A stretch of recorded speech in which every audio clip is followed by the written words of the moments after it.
Request tayo ng parcel. Order ko na cellphone. Vivo. Titingnan natin kung legit siya. Mura lang sa Shopee.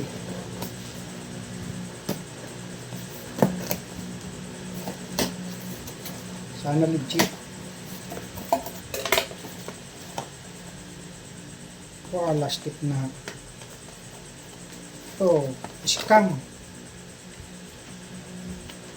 Ito ang order ko na scam. Order ko cellphone, ito ang dumating.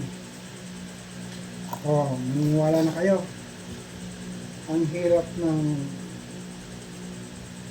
mga ano na to, scammer. Cellphone ng order, dumating.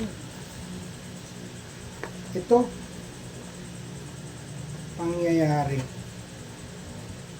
Oh, ano na.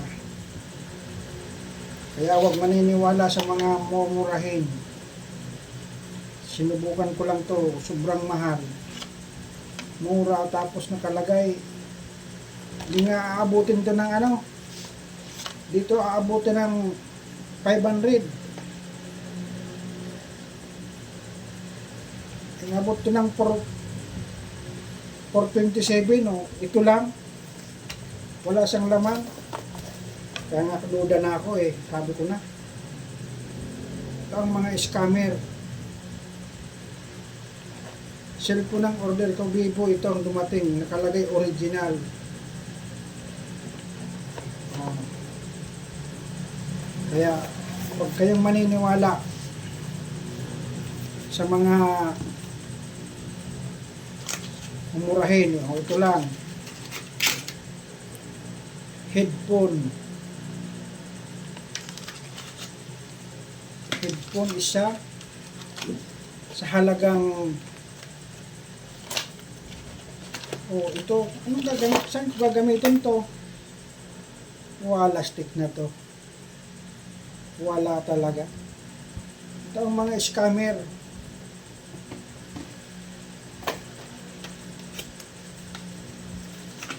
Sa halagang 500 ito. Hindi naman to abot ng 500. Sabi ko nga ba eh. Kaya palang mura. Mapapamura ka talaga oh. Hindi ito naman to abot ng 500. Mayroon na nga ako nito. Ito na naman dumating. Wala stick. Na-scam tayo ngayong 500. Ito lang dumating na gadget. Cellphone ng order, ito ang dumating. Kaya nagtataka na ako kanina. Ito pa, ito lang. Sa halagang 500, ito lang. Wala stick na yan.